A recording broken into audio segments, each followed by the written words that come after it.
Before the video starts, I'd like to give a huge thank you to my friend Shima Berry for helping me edit this video. The link to her channel will be in the top line of the description. With the wild success of my previous best team video, thank you for the support by the way, I think it's about time for the next best team for Scarlet and Violet. For those of you who don't know, I build teams that can counter every single type in the game, so no matter what Pokemon you fight, you always have something on your team with a favorable matchup. Before we get on with the video, let's go over the rules real quick. Number 1, no legendaries or post-game Pokemon. They're way too late in the game and too powerful for my liking. Rule number 2 is no version exclusives. This one might be self-explanatory, but I want these teams to be used by players of both versions. Rule number 3, no repeat Pokemon. Since I make 3 best teams, I want each team to be its own unique experience. Rule number 4, no Pokemon that need 2 players in order to evolve. Just like Rule 2, I want these teams to be accessible to everyone, and that includes people who have one Switch or one game, so no trade Pokemon or Palafin. And finally, rule number 5, no Pokemon with a different Terra type unless it's absolutely necessary. It just makes my head hurt to make sure all the Terra types fit with all the normal types. Now that we've gone over the rules, let's build the best team for Pokemon Scarlet and Violet Meowscarada Edition.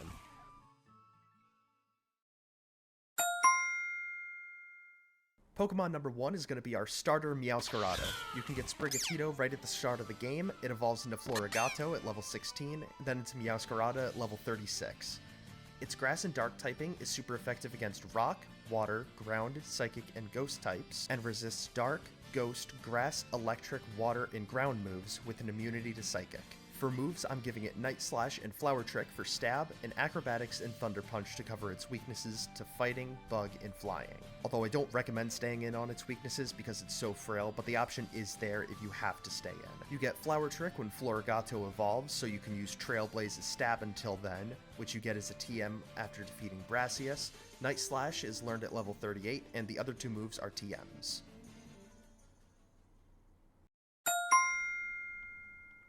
Pokemon number 2 is probably the best non-legendary Pokemon for a Gen 8 playthrough, Corva Knight.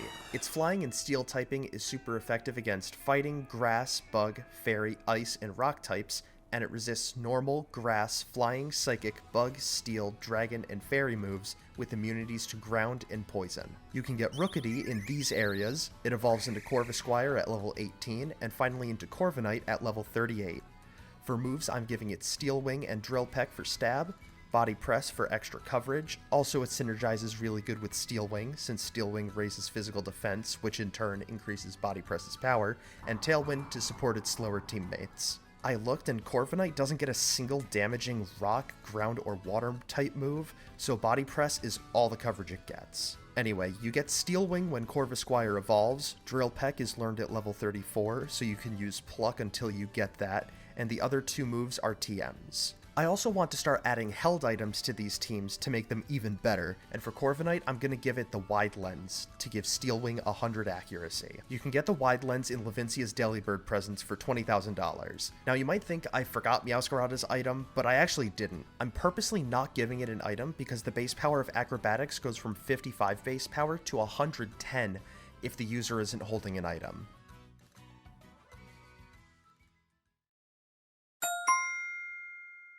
Pokemon number 3 is everyone's favorite Charizard raid counter, Azumero. You can get Azumarill in these areas, it evolves into Marill with high friendship, and finally into Azumarill at the low level of 18. Alternatively, you could just get Marill in these areas if you don't want to grind friendship, which is what I recommend. Don't grind friendship.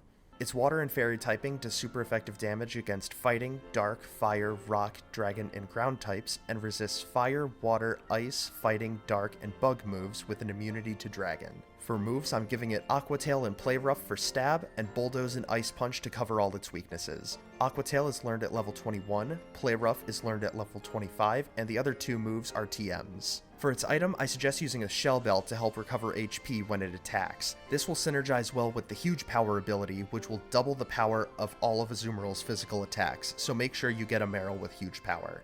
You can get the Shell Bell in the Delibird presents in Levincia for $20,000.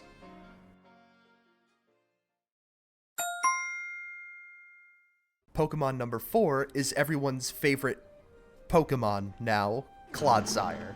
Its ground and poison typing deals super effective damage against rock, poison, electric, steel, fairy, and grass types, and resists fairy, rock, bug, poison, and fighting moves with immunities to electric and water, and with the water absorb ability, its water weakness turns into an immunity that also heals it, so I highly recommend having water absorb. You'll get Wooper in these areas, and it evolves into Cloudsire at level 20. For moves, I'm giving it Earthquake and Poison Jab for stab, and Iron Head and Mega Horn to cover all its weaknesses. Earthquake is learned at level 48, so you can use Bulldoze, which you can learn by TM until you get that. Poison Jab is learned at level 24, Iron Head is learned by TM, and Mega Horn is learned at level 36. For its item, I recommend using Leftovers to help it stay on the field longer, which you can buy in Cascarafa for $20,000. Pokemon number 5 is going to be Pawmot. Its electric and fighting typing is super effective against water, flying, normal, ice, rock, steel, and dark types, and resists bug, rock, dark, and steel moves. You can run any ability on it since they're all pretty strong in their own right. Just know that Iron Fist is a hidden ability, and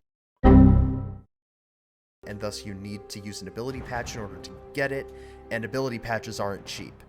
Anyway, you can get Pawmi in these areas, it evolves into Pawmo at level 18, and then into Pawmot after taking 1,000 consecutive steps in Let's Go mode and then leveling it up.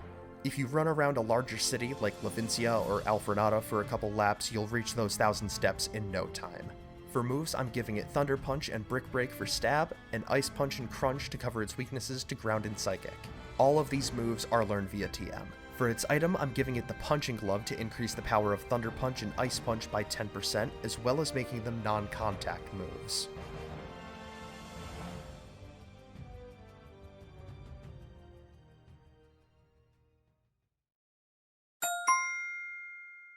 Ooh, I love when this happens. Every type is covered, so I can put whatever Pokemon I want in this spot. I went through a couple options. Do I want to add a Stall Blissey to help with tough fights? A Terra Electric Rotom that doesn't have any weaknesses?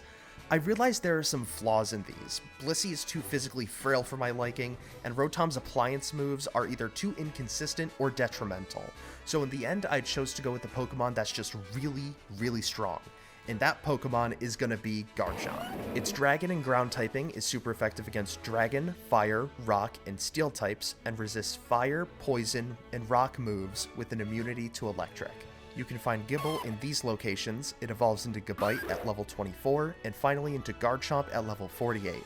For moves, I'm giving it Dragon Claw and Earthquake for stab, Metal Claw to cover its weaknesses to Fairy and Ice, and Swords Dance to set up. It'll get Dragon Claw at level 42, and the rest of the moves are TMs. For its item, I'm going to be giving it a Life Orb to boost the power of all its moves by 30%. Just know that it will come at the cost of 10% HP every time you land a move. You can find the Life Orb at Messago's Delibird presence for $50,000. So there you have it. If you chose Sprigatito at the start of your Pokemon Scarlet and Violet journey, this is the best team you can build. If you'd like to share any best teams you came up with, or even just the teams you're using in your playthroughs, I'd love to see which teams you guys are using. With that being said, thank you all so much for watching the video all the way through, and I'll see you next time.